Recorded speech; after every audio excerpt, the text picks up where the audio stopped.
So this is our chance for questions and discussion and dialogue. And I think any question is fair game. And we're particularly interested in questions about practice and questions from people who are new or self-identify as new.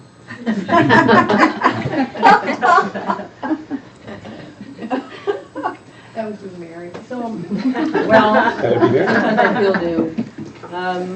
This is a question that actually might be helpful, that the answers might be helpful, because it's something you and I talked about a little bit yesterday, Zilpha. But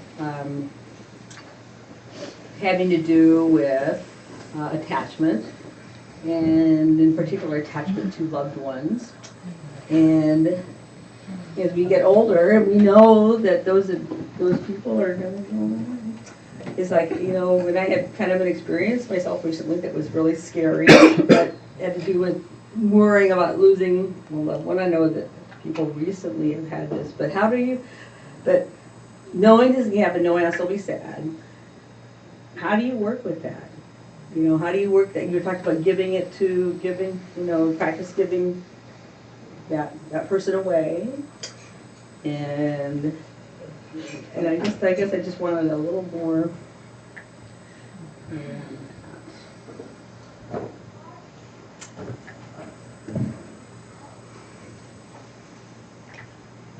Mary, when you say work with that. My husband in particular, I mean, just try to give the Reader's Digest version, but we were staying in a strange place, and he sort of got lost, and I didn't have a way of finding him easily. Luckily, did find him, but during that time when I couldn't, I was so freaked out. I mean, I would do my practice and try to calm down, and I'd kind of get it sort of like in the center of my belly, and then it was just like this roaring flood coming back up. And I was like, I realized I just felt a little out of control, and it was like, I knew it was out of my control too. I mean, I was like realizing that, but it was kind of awful. You know, I was of course very relieved afterwards, but I thought, you know, this, and like you said, you know, this will happen at some point anyway, but I think maybe the part of it was the not knowing was definitely the one feature that was really evident, that the not knowing where he was, you know, frightening in a different way, but it doesn't mean that wouldn't happen or something like that won't happen to me, and it does happen to people. And I just think, how do I teach myself to work with that in a skillful way, so that even if I'm still upset, I'm not like just feeling out of control of myself anyway. Well, thank you. And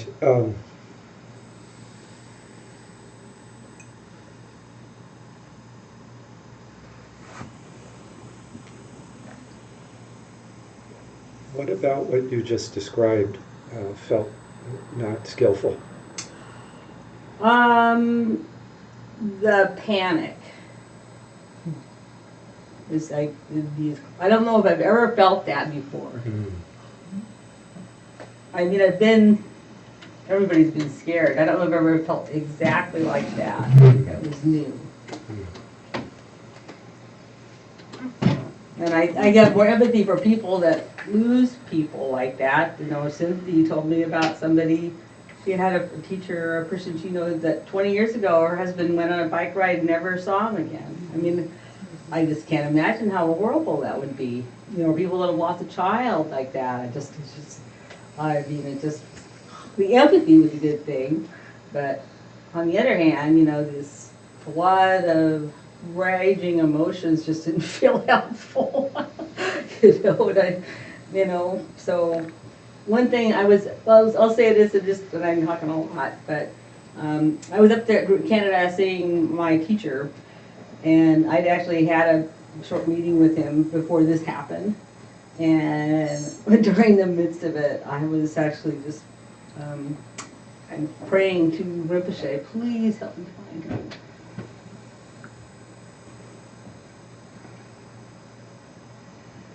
Well, thank you for the question and sharing that experience.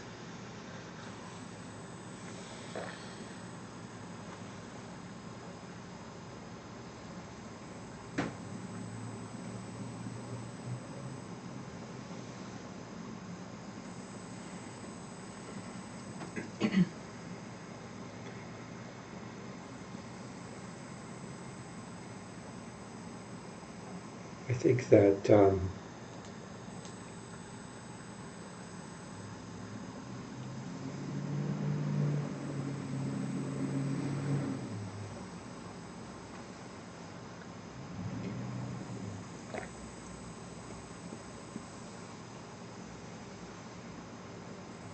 there's I think it's a common experience for us as practitioners when we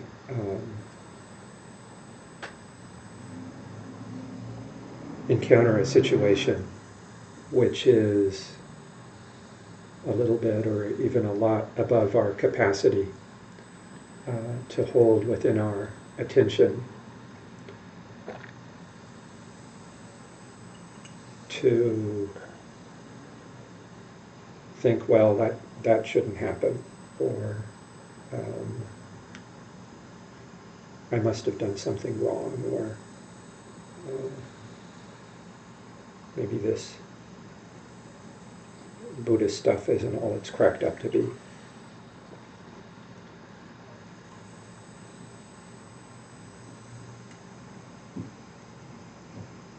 But from my perspective, what you described was a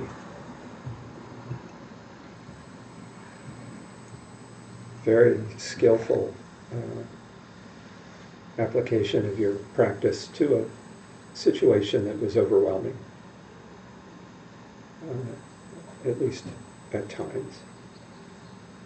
And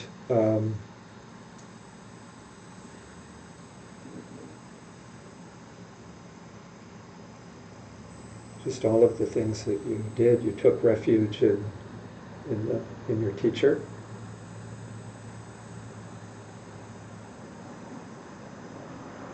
After the experience, you've expanded your compassion. You recognize that you're not the only person who's vulnerable to these kind of losses. We all are. And actually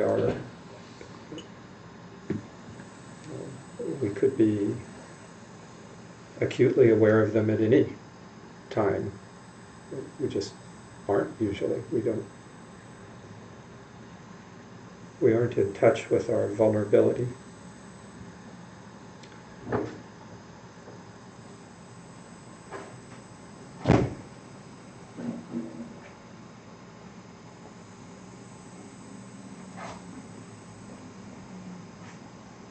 So I think the way to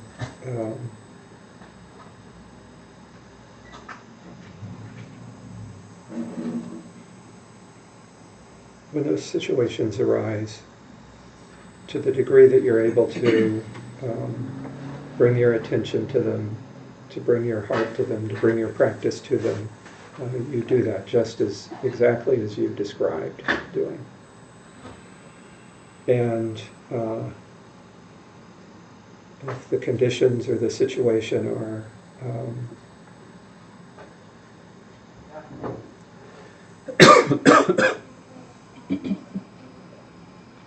overwhelming, then that ends up being the experience.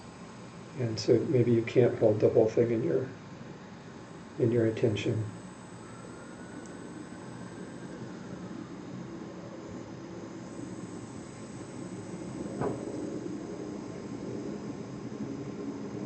But actually, what I would say is what you said is, I've never experienced that before. And that's a fruit of successful practice.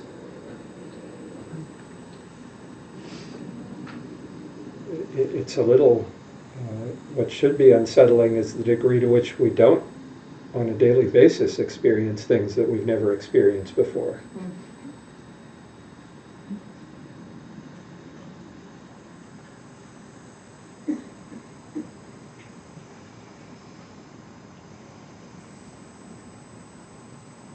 And while the physical, emotional, or cognitive aspects of the experience itself may have been painful, well, I can already see, and I hope you can also see, how that experience is having an impact on you. And it's reconnecting you with your practice and helping you see an area of potential growth.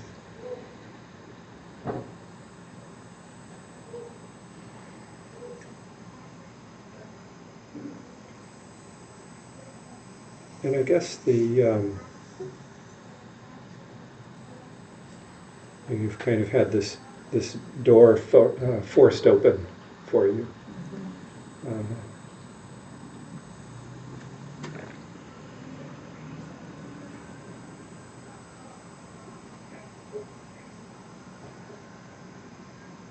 And I think the practice then is to try to bring as much of your attention to that experience. Now, the experience is past, but you can bring the experience to mind if you're willing.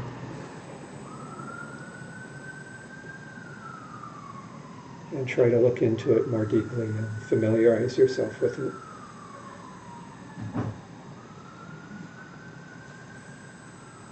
And really any practice which helps you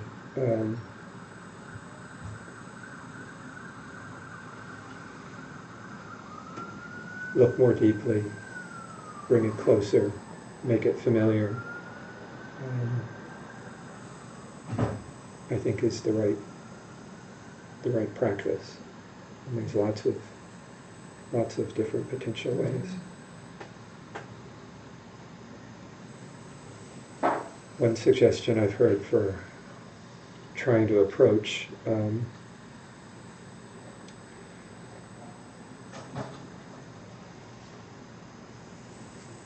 are patterns or emotions or feelings or whatever that seem to be overwhelming is to visualize them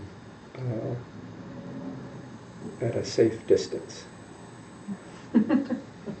So maybe they're over there in the corner, or behind a closed door, or on the East Coast, or I guess they could be on Mars. So finding a safe distance from which to try to relate to them.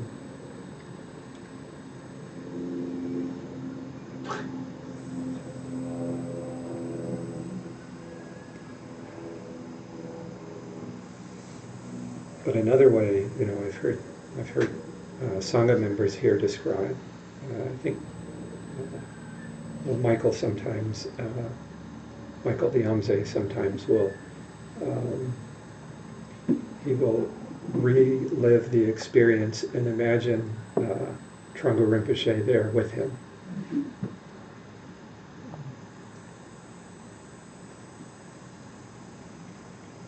And imagine that he can receive advice and encouragement. That was one experience that I sort of had, actually, that every once in a while I could kind of see his face. Yes. I think it's all real. Yes. And I'm sorry, if anybody who's been going through things like this, I'm comfortable talking about this, but it was so vivid. I personally feel very grateful to you for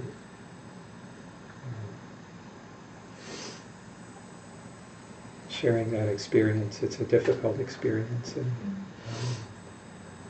maybe not easy to tell or to talk about, but it's a powerful reminder to all of us that impermanence is more than just a concept. We're so fragile. And everyone that we care about is too.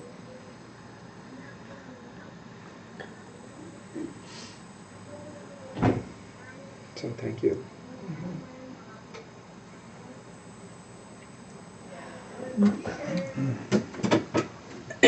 Yeah, thank you, Mary.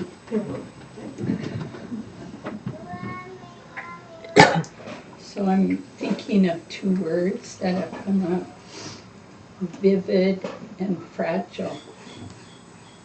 And we're always fragile as long as we're in this form.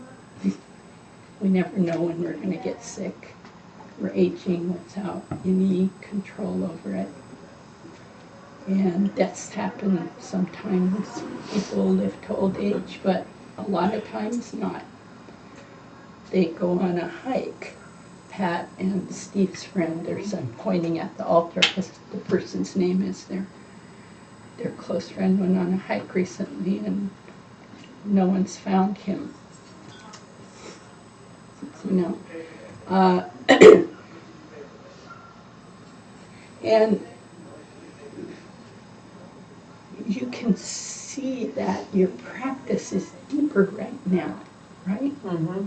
It's like you're right on the edge of the cliff. There's one metaphor that they talk about, you know, live your life like your Dharma life, like you're on the edge of the cliff, because we basically are. Mm-hmm. But our ignorance, just this kind of constant fog. No, I'm not. I'm having lunch. On the edge of a cliff. I'm having a nice walk in the woods. We're pretty sleepy. Mm-hmm. So these kind of things, like, this will sound maybe totally weird, but I'll say it because I can say weird things if I want. But when I got diagnosed with breast cancer, my practice just got really, you know, like that. Mm-hmm. And years later, you don't think you're on that edge anymore, and it's kind of like, yeah, I do my practice, you know. Yeah, so I would say enjoy the experience you're really working at. And I would also say it is quite often when people make effort towards their teacher, like you did, you went all the way there, and you that we get these. It's like, okay, you signed up, you want something, you're going to get it. And I'm not saying the teacher's making it happen. What's making it happen is our intention. Like, I really want to wake up. You go, you see your teacher, boom, these things can happen. Mm-hmm. And the only other thing I'd share is I think it's really helpful. Well, one thing is you recognized what the question was, attachment. A lot of times we don't know, what am I swimming in here, you know? And then there are a lot of antidotes in the middle turning of the wheel. Mindfulness is great, but sometimes when I'm in the tsunami, mindfulness just isn't happening. Except I know I'm in a tsunami. Yeah. So sitting with it doesn't work very well for me. So I reach for those other antidotes in the medicine cabinet. One of them was what I said to you, you know, about, which I learned from teacher, anything you're very attached to. When you do your mandala offering or all day, just, I let go. I give this one to the Buddha, or I give this one to someone who needs a good husband, and you're just doing it in your mind. Right. But it gets the habit of, oh yeah, it starts to loosen a little. Mm.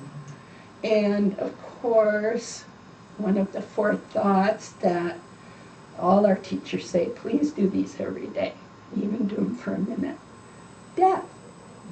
I'm gonna die. Everyone in the room is gonna die. My partner's gonna die. My grandbabies are gonna die. That's my poignant one right now. Like, really, these sweet little boys? That couldn't possibly happen. I'll do everything to make that not happen. Well, good luck.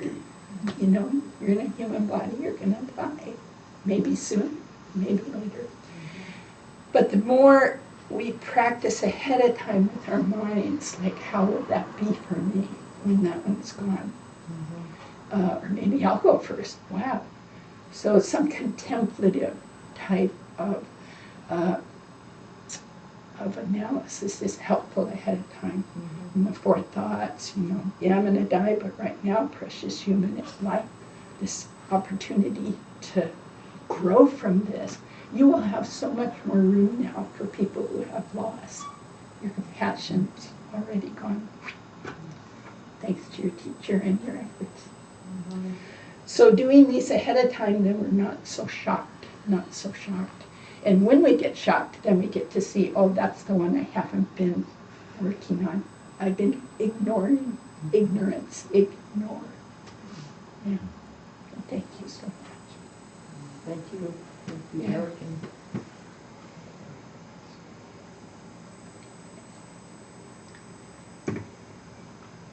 I don't think we can entirely avoid panic. So the fact that panic arose is not kind of intrinsically some sign that there's some kind of problem. So there's something in that. It feels like a problem. And that's part of what panic is. Something feels like an overwhelming problem, and the feeling itself feels like an overwhelming thing. And I think to some extent we can contemplate things so that we are kind of more resilient in a certain ways. But I don't think we can panic-proof ourselves. So if and perhaps that contemplation alone can sort of allow for this to arise in a way that does not sort of make it even sort of panic on top of it. I'm panicked about being panicked. You know? So I think there's something in that, and as Erik and Zopa were talking, I was just contemplating. So how come we seem to have been built with a panic button? It's not something that, like, well, some of us got the panic button and others didn't. But there's something about that. So it's worth just actually, I think, contemplating what's that about? And I was starting to think, maybe there's some times where panic is like the absolute best possible thing. If you're in the middle of a fire, and then you think, I won't panic, let me think now. It may or may, an extra 2 seconds to think might not help. You can't actually say, oh, that one's definitely going to be better if I can just think about it for a minute or two. So panic and running in some direction, or even panicking and being paralyzed, you actually can't say which one is going to have the guaranteed better outcome by virtue of this or that. It's hard to say. It's very hard to say.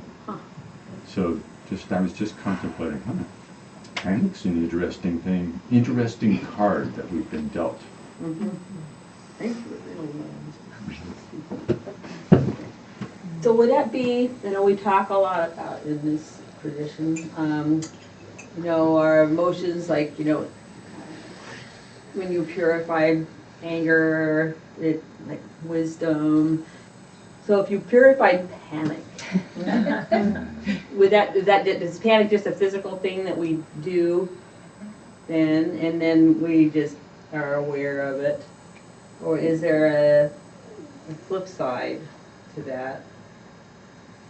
I'm just thinking in our practice when we're on the cushion working with stuff. I think Anyway, I that's- don't know. It's an excellent question to ask. Okay. Something to really. Yeah, so maybe just something to and think feel about. through. Yeah, feel through. I tend to think that nothing is solely physical or nothing is solely mental or sort of, let's just get the hatchet out and chop it in half. And just call where I hit it a good dividing line.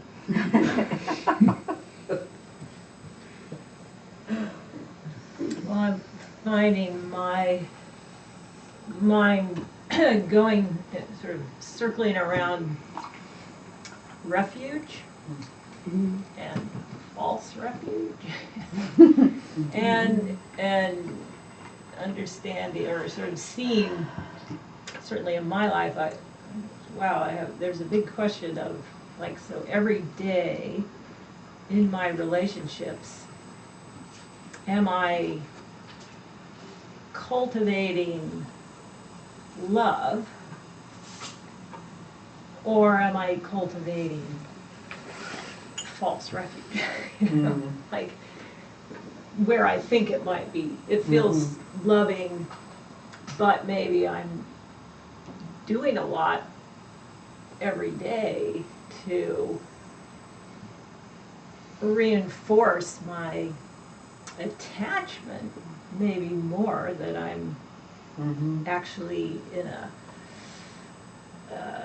so love that has a bit more of a sense of actually giving, wishing for that person's flourishing and that kind of nourishment, rather than kind of cultivating my sense of needing that person to be around and to say this or that, or to give me the rewards that I'm looking for. So I'm just looking at myself and saying that would be worth looking at. I'm setting myself up Right. for this kind of torture. And what would it be like? I don't think we can. I mean, it would be, pretty far up there to not have a sense of loss or suffering when our loved one leaves or dies. But on the other hand, I do think that the kind of, if we really had our refuge in the bigger picture, in the Buddha, in the Dharma, in the nature of things, rather than our refuge is in the specific interactions that we're counting on and that are sort of bolstering something that can't last. I think there's a lot to look at there, and I in some ways, having these wonderful, loving relationships can be sort of, you have to look and see, is that setting us up? Are we setting ourselves up in a way? I know And you're I not. think about at the end of life, too, there is a sense, even if you were surrounded by loved ones, it's still that is our very personal moment. We are going to be dying alone, even with support or surrounded by loved ones. It's a journey. Our journey is ourselves. So to kind of look and see if we can look at that more on a day-to-day basis.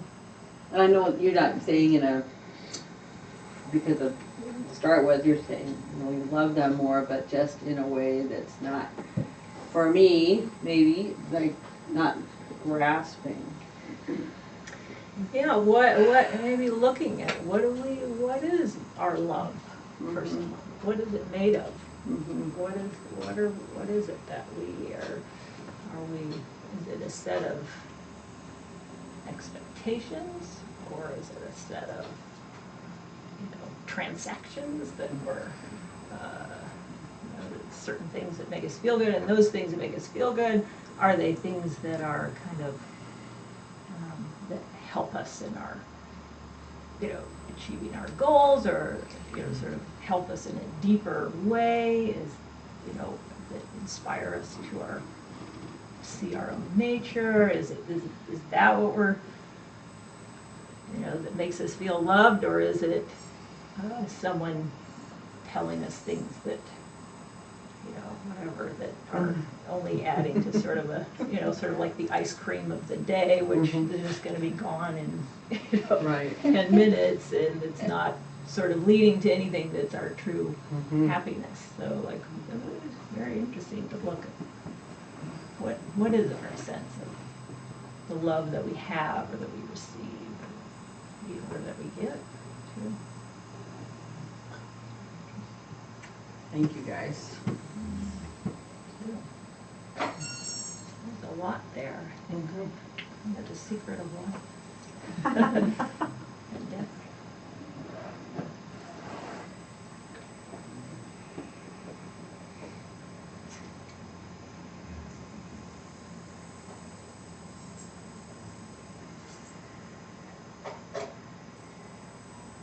I've got a question about visualizing. It comes pretty, I think, well,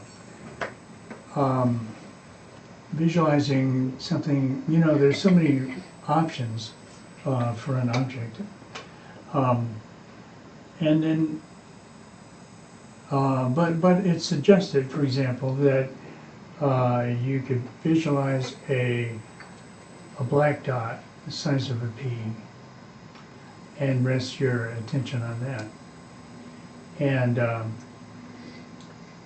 while we all are able to visualize, obviously, this last question made that clear.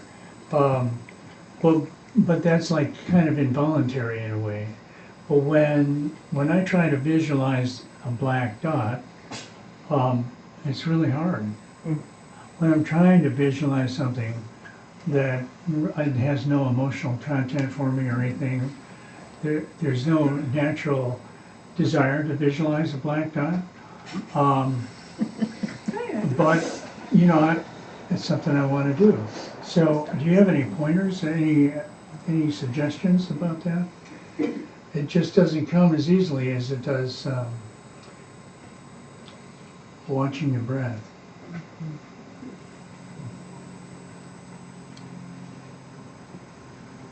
When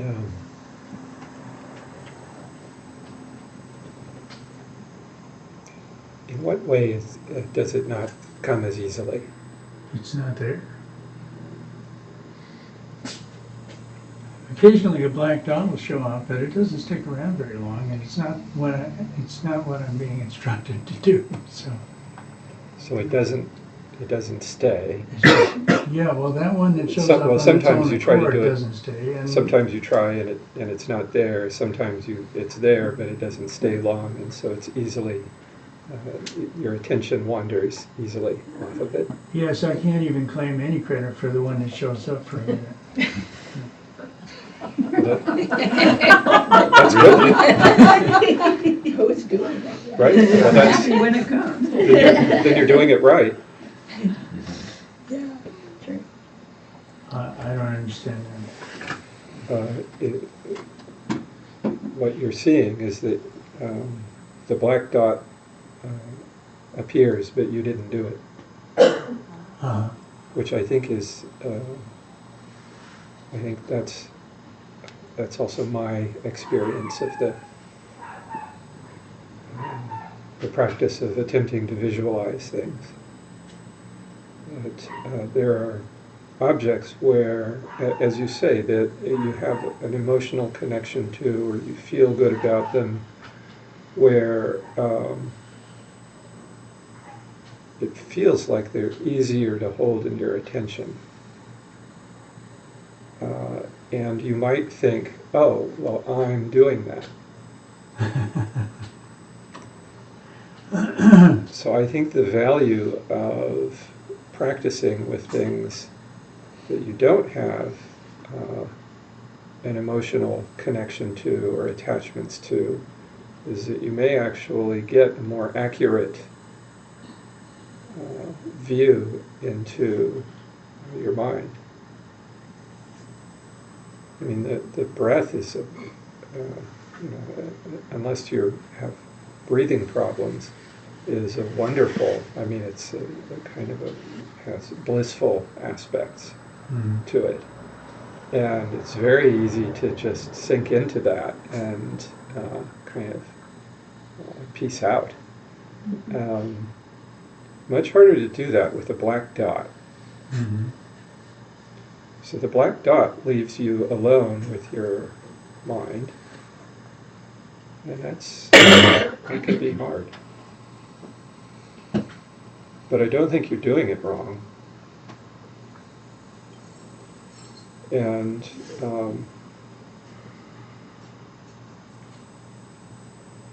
I would say that's my experience too. When I pick an object that is imaginary, which I have no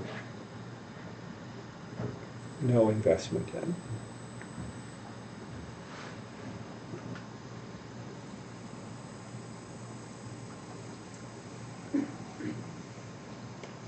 So, how do you rest your attention on that?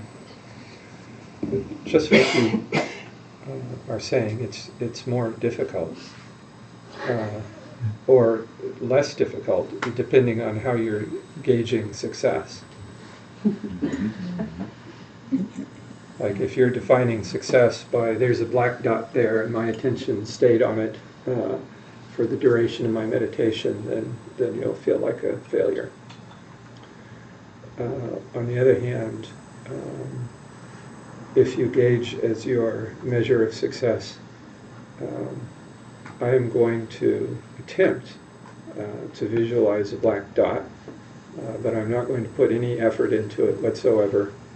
And when I notice myself distracted, I'm going to bring my attention back to a black dot. And the black dot may be there and it may not be there, but that is my effort. And I'm going to, because I'm alert, I'm going to notice what that process is like.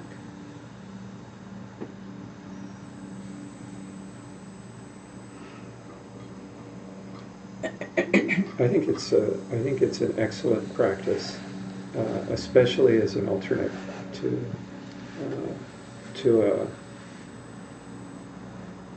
a calm abiding practice that you feel very connected to and invested in, and like you're really good at it, like you can really do it. I think it's a wonderful experiment to try.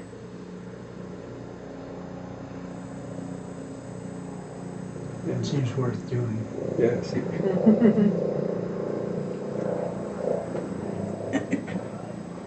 Does it make any difference if you use the word imagine, like if you think of imagining the black dot? As opposed to visualizing? Yeah, I often see that word as more user-friendly, but I know it's the same thing that I'm trying to do. It's the same thing. I mean, sometimes we could have the word visualize can sometimes inspire a standard that is too literal. Like I'm going to see that thing as though I'm seeing it with my eyes. Yes, but, exactly, like I'm seeing you. Yeah, and that's the way our mind doesn't actually, it's not really that quite like that. Just in the same way you think of something that you know very well, and that's one of the things that's easier to visualize an object that you know very well. So It'd be kind of interesting. think of an orange. Yeah. That's pretty easy. Think of chin raising. So sort of the something from and one of the techniques of visualization is to, look at an image a lot. Not that you would reproduce it, in a sort of a flat, like a painting kind of way, but to really get very familiar. So it's a sense of you're sort of just remembering, or it's like you remember what an orange looks like. And so right. you can imagine it, and yet, if you can see it right away, right? Orange, I say orange. And yet, it doesn't, if you rest your mind on it, it probably is like, yeah, there's those little nubs, well, and then, there's like, it's not a frozen, it's not like having something set in front of you that's just kind of frozen there. Yeah. Your imagination tends to be more, I don't know what the word is anyway, mobile or something, that it's less fixed, and yet you can, it's not a failure that it doesn't like Yeah, right. seeing a frozen thing. So I can sort of like know that it's resting on a black dot, Yes, even though I don't always see the black dot. yes. Just like I don't always see the orange, but I have a big picture of an orange right now as we speak. Don't think about an orange.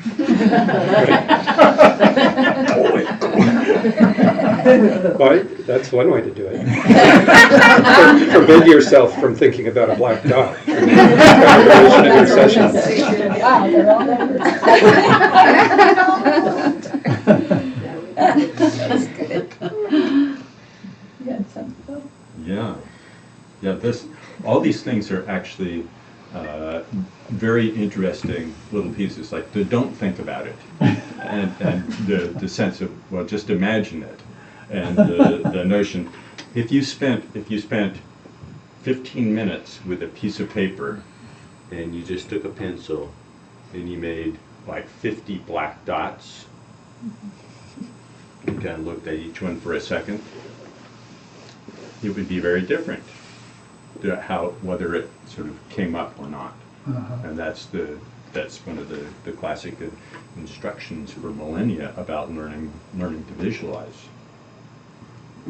And the learning to visualize from the point of view of Vajrayana is a little different than imagining a dot for Kamabhiding. But part of what we can find when we go into the question of like, well, forbid yourself from thinking about it, as opposed to you must think about it. You start to see something about how the mind works. And with the practices of Vajrayana, then we start to become introduced to the imaginative process in the mind, which includes our imagination of our ordinary reality, what we think of as the stuff that's happening to us. We start to see into, oh, I'm actually very creative. I'm very, very creative here. This is interesting. So what you're running into is not actually evidence of a problem. It's actually evidence that you're starting to see into some things that go on in our minds, how stuff appears. I was also thinking, like, you could do the you say the breath versus the imagined object. You do the mental experiment that you're 12 years old and you've been given the instruction to keep your eye on the puppy. And then there are two versions of the experiment, and one is like the breath, which we all have a breathing problem, which is that we die if we don't breathe. So it keeps going. And that's like if the puppy is tied up with a leash. And it sort of doesn't matter if your mind wanders a little bit, the puppy's still going to be there. Yeah. No leash, your mind wanders. Where's the puppy going? So they're just kind of different circumstances. It's interesting to start to look into them and to see these things not as, oh word, I've discovered some kind of fundamental problem. But there are ways that, like, oh, I'm starting to see what the game is here. I'm starting to see what's going on. Yeah. But some of them just from the point of view of the aspect of calm abiding, where we cultivate the continuity of attention and the continuity of the ability to kind of relax into the attention. Yeah. It's sort of that kind of comes along as we go. Then doing something that is too puzzling, too kind of either too interesting or too frustrating is probably nothing to put right in the center, at least at the beginning. So don't do that one all the time, because you'll be too intrigued or too frustrated to want to keep it up. It's like a koan. Yeah. Yeah. Just so something simple for combo binding is that's very helpful. And to understand, even as we go along, to understand that there are times to like go, time out, let's not do something really challenging here. That's just, I'm going to usually just rest my mind on the breath. Today I actually need to count the breath. This is actually highly skillful in these circumstances. Oh, thank you, that's really helpful. All the comments have been really helpful for me. Thank you.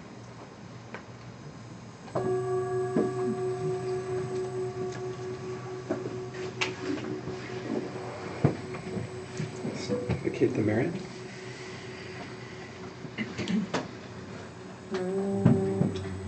By this virtue may I quickly realize Mahamudra and establish all beings without exception in this state.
There's one announcement I think we forgot to make. Is the painting class still happening? Okay, I was checking with Linda. Our dear friend and KCC member Jeff Skoll, who's an amazing painter, artist, is leading a day of painting out at the land, the 3-year retreat land. So it'll be landscape outside painting, and that's for beginners. Saturday, July 30th, so next Saturday. You can go online, look up the detail, go out there and have a wonderful time painting, get the vibe from the 3-year retreatants, which is probably filling all the atmosphere with joy and light. And so it's also a fundraiser for KCC. So please pick up at least your own cushion and some others. Take them to the porch, dust them off, bring them back in, pick up a tag.